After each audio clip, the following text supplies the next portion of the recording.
और उदयपुर के सुखेर इलाके में स्थित एक घर में लूट की वारदात सामने आई है और मकान में रहने वाले दंपति और उनके बेटे बेटी को नशीला पदार्थ मिलाकर के बेहोश कर दिया और उसके बाद घर में रखी लाखों रुपए की नकदी और सोने जेवरात पर हाथ साफ कर दिया गया है। इस पूरे घटनाक्रम की जो है अब जांच पड़ताल की जा रही है। आपको बता दें कि यह कहा जा रहा है कि घर में रहने वाली नेपाली महिला नौकरानी थी और उसी ने इस वारदात को अंजाम दिया है। अब इस पूरे मामले की जांच हो रही है। पड़ोस के लोगों ने संजय गांधी और उसके परिवार को एमबी अस्पताल पहुंचा दिया है। मामले की गंभीरता को देखते हुए पुलिस के आला अधिकारी हॉस्पिटल पहुंचे और पीड़ितों से वारदात के बारे में जानकारी ली है। तस्वीरें हम आपको टीवी स्क्रीन पर दिखा रहे हैं और 2 तस्वीरें हैं जो परिवार के सदस्य उनको हॉस्पिटल में भर्ती कराया गया है, जहां पर उनका इलाज चल रहा है। उदयपुर के सुखेर थाना इलाके में आज बड़ी वारदात सामने आई है, जहां पर एक घर की एक महिला नौकर ने परिवार के 4 लोगों को बेहोश करके लूट की वारदात को अंजाम दिया। और महिला नौकर जो है उसने की लाखों रुपए की लूट की है, वहां से नकदी लूट की है और काफी जो है कि गहने भी लूट की, उसके बाद वो फरार हो गई। इस समय मौजूद है उदयपुर के एमबी हॉस्पिटल में। आप देख सकते हैं कि ये इमरजेंसी वार्ड है, जहां पर उदयपुर का इमरजेंसी वार्ड है। यहाँ पर जो 4 लोगों को बेहोश किया गया, जिसमें पति पत्नी और उनके दोनों बच्चों को बेहोश किया गया, जिसको बाद यहाँ पर जो पड़ोसी हॉस्पिटल ने पहुंचा है, जिनका यहाँ पर चारों को इलाज जारी है। और डॉक्टर ने बताया कि चारों की स्थिति जो है कि अभी गंभीर हालत से बाहर है, लेकिन उनका इलाज जारी है।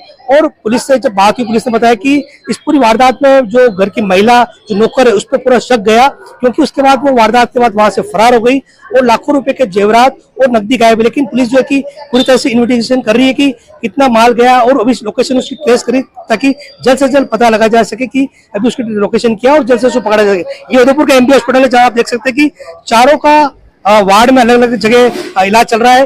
जो है कि घर मालिक जो है संजय गांधी है, उनकी पत्नी, उनकी बच्ची और उनका 10 साल का बेटा, चारों का इलाज चल रहा है। डॉक्टरों ने उनकी स्थिति अभी गंभीर स्थिति से बाहर बताई, लेकिन जल्द से जल्द पुलिस इस मामले तक तह तक पहुंचेगी और जल्द से जल्द खुलासा करेगी। उदयपुर से कमलेश दखनी, न्यूज़ 18 उदयपुर। और सिरोही में बीजेपी नेताओं ने ही पार्टी विधायक ओटाराम देवासी के खिलाफत शुरू कर दी है। आपको बता दें कि भेग गांव में हुई दुष्कर्म की वारदात के बाद एमएलए ने पीड़ित परिवार की सुध नहीं ली और इस पर बीजेपी कार्यकर्ताओं नेताओं ने कड़ी नाराजगी जताई है। भाजयुमो के पूर्व जिलाध्यक्ष हेमंत पुरोहित ने यह कहा कि जनता बीजेपी को वोट देकर के खुद को ठगा सा महसूस कर रही है। वहीं इस मामले में वेरावलपुरा गांव से बीजेपी के कार्यकर्ता द्वारा फोन पर एमएलए ओटाराम देवासी को कोसने का ऑडियो भी वायरल हो रहा है। बीजेपी एमएलए ओटाराम देवाली द्वारा भाजपा नेताओं कार्यकर्ताओं के बयान चर्चा का विषय बने हुए हैं। मंत्री जी के पास में इतना टाइम नहीं है कि वो आमजन की आवाज को सुने। नामजद रिपोर्ट होने के बाद भी बेव गांव में 9वीं क्लास में पढ़ने वाली बालिका को घर से उठा लिया जाता है। नामजद रिपोर्ट दर्ज होती है, उसके बाद भी मंत्री जी सिरोही जिले के अंदर फीता काट रहे थे, माला पहन रहे थे, साफा पहन रहे थे, परंतु उनके पास इतना भी टाइम नहीं था कि वो पीड़िता के घर तक पहुंचे। आज के न्यूज चैनलों से माध्यम से ये जानकारी मिलती है कि पीड़ित और अजमेर को यूथ और स्मार्ट सिटी कहा जाता है। यहाँ हजारों की संख्या में जायरीन और पर्यटक पहुंचते हैं और यहाँ की तस्वीर खींच करके अपने वतन लेकर के पहुंचते हैं, लेकिन यहाँ की सड़क और गड्ढे यहाँ की स्थिति बयां कर देते हैं। कचहरी रोड पर पिछले लंबे समय से हालात जस के तस बने हुए हैं। कहने को नाले का निर्माण पिछले 1 साल से जारी है, लेकिन अलग अलग समस्याओं के कारण अब तक काम पूरा नहीं हुआ है, जिससे सड़कें काफी उखड़ चुकी हैं। 1 से 2 फीट के गड्ढे आम जनता के लिए मुसीबत बने हुए हैं। वहीं नाले से आने वाला पानी भी हादसे को न्योता दे रहा है। हमारे संवाददाता ने ग्राउंड जीरो पर पहुंच करके हालातों का जायजा लिया है और स्थानीय लोगों से बातचीत की है। देखिए।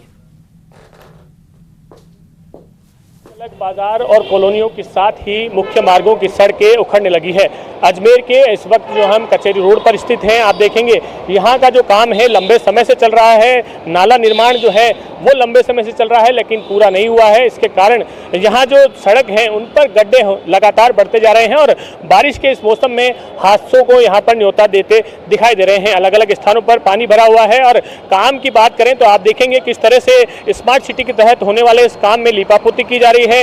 एक जो है जाली जो है इस तरह से यहाँ पर नाले के ऊपर लगाई गई है जो कभी भी ढह सकती है और इसी तरह का काम जो है इस पूरे सड़क पर लगातार किया जा रहा है। किसी तरह की गुणवत्ता की यहाँ पर जांच है वो नहीं हो रही, लेकिन हादसे जो हैं वो यहाँ पर सभी को न्योता देते दिखाई दे रहे हैं। आप देखेंगे ये मुख्य मार्ग है जो रेलवे स्टेशन जाता है और बस स्टैंड दूसरी तरफ से जाता है। मुख्य बाजार से यह सभी को कनेक्ट करता है, जहाँ के हालात यूँ हैं कि गाड़ियों को अलग अलग साइड से होकर जो है यहाँ पर निकालने को सभी को मजबूर होना पड़ रहा है। और साथ साथ यहाँ के व्यापारी भी हैं वो खासे परेशान हैं। तो इस तरह की स्थिति लगातार बनी हुई है। ऐसे में व्यापारी भी परेशान हैं। इनसे जानते हैं किस तरह की जो समस्या है उनको यहाँ पर आ रही है, क्या समस्या आ रही है और कितने हादसे आपने अब तक देखे?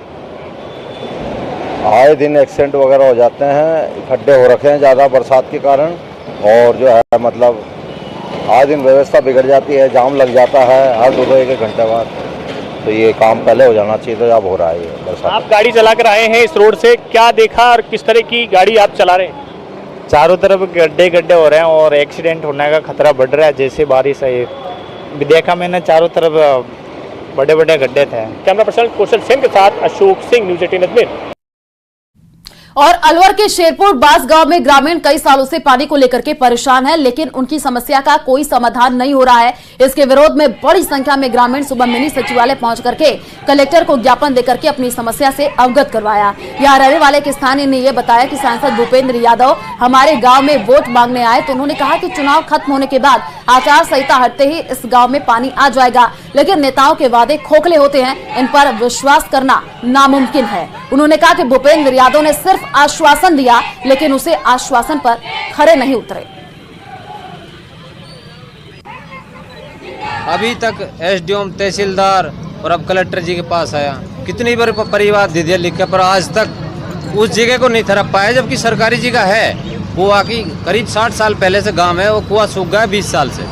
20 साल से कुआ सूख गया तो वो जगह पड़ी है। अब कुछ लोगों ने उस पर अतिक्रमण कर रखा है, तो वो जगह अभी तक खाली नहीं कराई, जबकि वो पीएचडी का 3 बोर कटे हुए हैं। अगर वो बोर कटे हुए हैं तो बस उसको जगह चाहिए 4-20 अतिक्रमण कर रखा है। ये शेरपुर बास में पानी की 8-9 साल से समस्या है, तो बहुत ज्यादा ही समस्या है हमारे गांव में शेरपुर बास में।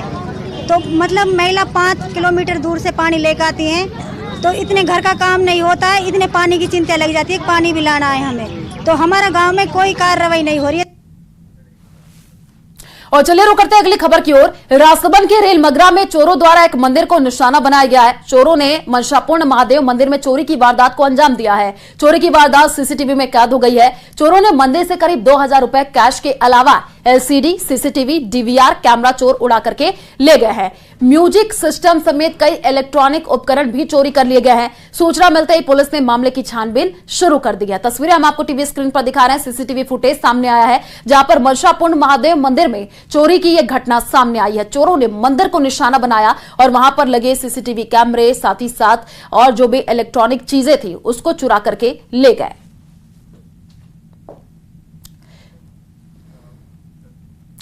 खबर जोधपुर से है, जहां सड़क पर बाइक आगे लेने की बात को लेकर के जम करके बवाल हो गया। घटना का सीसीटीवी भी सामने आया है। दरअसल सड़क पर बाइक आगे लेने की बात को लेकर के हुई बहस से बुलेट पर सवार युवक इतने नाराज हो गए कि उन्होंने 12वीं के छात्र को सबक सिखाने के लिए उसके पीछे ही पड़ गए। पहले तो छात्र के साथ मारपीट की, इसके बाद उसको गाड़ी में डाल करके ले गए। पीड़ित युवक ने आरोप लगाया कि गाड़ी में उसे पिस्टल दिखा करके डराया और बाद में मिलिट्री हॉस्पिटल के बाहर उतार करके भाग गए। पीड़ित युवक ने उदय मंदिर थाने में इसको लेकर के मामला दर्ज करवाया है।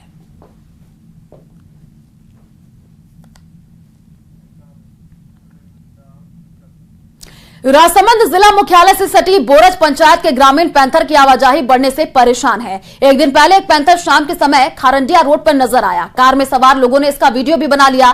जैसे ही वो कार चलाने लगे, पैंथर आगे आ गया और इसी बीच शावक भी पैंथर के साथ आया और सड़क पार करते हुए खेतों की ओर निकल गया। गौरतलब है कि पैंथर ने पिछले दिनों इस क्षेत्र में युवक का शिकार किया था। घटना के बाद से बोरज पंचायत के ग्रामीणों में दहशत का माहौल है। तो तस्वीर हम आपको टीवी स्क्रीन पर दिखा रहे हैं, आप देख पा रहे हैं, यही वो पैंथर है जो कि कार के आगे से निकलता हुआ जंगलों की तरफ बढ़ गया। उसके बाद से यहां पर कुछ लोगों ने ये वीडियो भी बना लिया है। तस्वीर हम आपको दिखा रहे हैं और लगातार पैंथर का आतंक पिछले कुछ दिनों में देखने को मिला है और घटना के बाद से जो है गांव में दहशत का माहौल भी बताया जा रहा है, क्योंकि तस्वीर जो दिखा रहे हैं इससे पहले एक घटना हुई थी जहां पर पैंथर ने एक युवक का शिकार किया था। श्रीगंगानगर के पदमपुर उपखंड क्षेत्र के किसानों ने देर रात भूख हड़ताल और धरना खत्म कर दिया है। दरअसल किसान रामरख की जमीन की ऑनलाइन नीलामी के विरोध में पिछले कई दिनों से अनशन पर बैठे हुए थे। देर रात स्थानीय प्रशासन और किसान संगठनों के बीच समझौता वार्ता सफल होने के बाद किसानों ने अपना धरना समाप्त कर दिया। प्रशासन ने किसान रामरख की ऑनलाइन नीलाम हुई जमीन को किसान रामरख को वापस करने की स्वीकृति देते हुए बैंक प्रबंधन को आवश्यक कार्रवाई के निर्देश दिए हैं। जैसा कि सर्वविदित है, ये कई दिनों से किसान आंदोलन कर रहे थे। एक गरीब किसान की जमीन जो नीलाम हो गई, उस जमीन को क्या वापस दिलाना था। आज बैंक कर्मचारियों से, लोकल प्रशासन से और ग्रामीणों से सबसे बात करके और एक समझौता वार्ता की गई। उस किसान को उसकी ज़मीन वापस दिलाई जाएगी।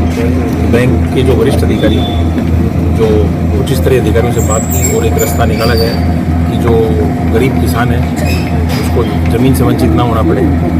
समझौता ये हुआ है कि वो पैसे जमा करा देगा। एक मुश्त पैसे जमा कराने पर ज़मीन उसको वापस मिल जाएगी और प्रशासन की तरफ से, बैंक कर्मियों की तरफ से उसको पूरा सहयोग मिलेगा और बड़े सौहार्दपूर्ण तरीके से आज ये इस पूरे मामले का पटाक्षेप हुआ।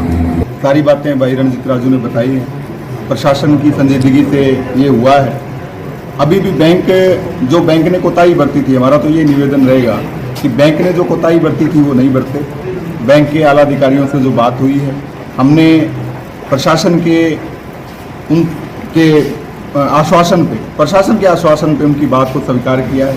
रामरख को उसकी ज़मीन मिलनी चाहिए। पूरे का जिले का जो प्रशासन है वो इस बात के लिए लगा हुआ है कि उसको उसका जो है हक उसको मिलना चाहिए। और अतिक्रमणों के खिलाफ प्रदेश सरकार सख्त रुख अपना रही है। इसी कड़ी में जैसलमेर में नगर परिषद दस्ते ने पुलिस लाइन कच्ची बस्ती में कार्रवाई की। नगर परिषद दस्ते ने मुख्य सड़क पर किए गए अतिक्रमणों को ध्वस्त किया है। कार्रवाई का अतिक्रमणियों ने विरोध भी किया। वहीं नगर परिषद के दस्ते ने अतिक्रमी को दोबारा अतिक्रमण नहीं करने की हिदायत दी है। तस्वीर आपको टीवी स्क्रीन पर दिखा रहा है। आप देखिए, अतिक्रमण के खिलाफ नगर परिषद की ये कार्रवाई जो है देखने को मिली है।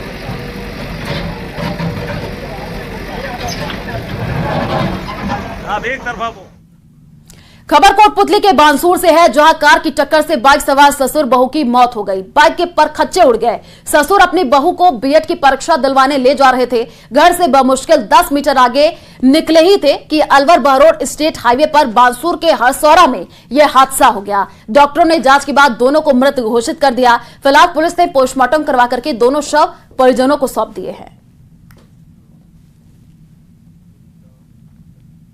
कोटा के उद्योगनगर थाना क्षेत्र में देर रात दर्दनाक सड़क हादसे में मां बेटे की मौत हो गई। दोनों बाइक पर सवार थे। डीसीएम नहर की पुलिया के पास बाइक ट्रक से टकरा गई, जिसमें दोनों गंभीर रूप से जख्मी हो गए। आनन फानन में दोनों को अस्पताल ले जाया गया, जहां चिकित्सकों ने दोनों को मृत घोषित कर दिया। पुलिस के मुताबिक बाइक सवार दोनों मां बेटे बुजुर्ग थे, जो कैथून के निवासी थे और कोटा आए थे। इसी दौरान डीसीएम नहर की पुलिया के पास एक ट्रक से उनके बाइक की टक्कर हो गई। दुर्घटना इतनी भयंकर थी कि बाइक पूरी तरीके से चकनाचूर हो गई।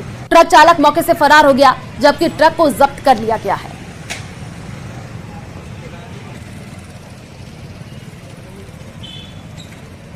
तो कोटा से जानकारी आपको दे रहे हैं, जहां पर ट्रक को पुलिस ने जब्त कर लिया है और अब जो है जांच पड़ताल भी की जा रही है। सड़क हादसे में मां बेटे की मौत की ये खबर, जहां पर ट्रक से बाइक टकरा गई।